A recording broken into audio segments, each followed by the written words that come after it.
Hi, good morning, everyone. Welcome back to the series of all about English.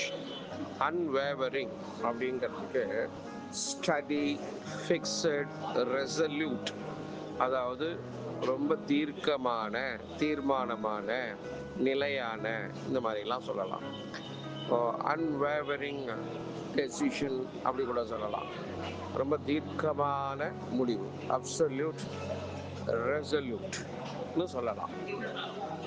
இப்போ இதுக்கு எதிர்ப்பதம் சொல்லணும்னா wavering, இங்கே அலைபாய்கிற, தீர்மானமாக தீர்க்கமா இல்லாத, இப்படி சொல்லலாம்.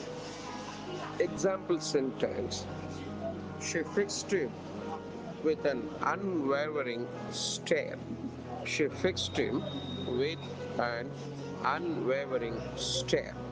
அவனை அந்த ஆடாம அசையாம அப்படியே அவனை பார்த்துட்டு இருந்தான். இதுதான் அன்வேவரிங் ஸ்டேர். ஆடாம அசையாம தீர்க்கமான பார்வையால அவனை பார்த்தான்.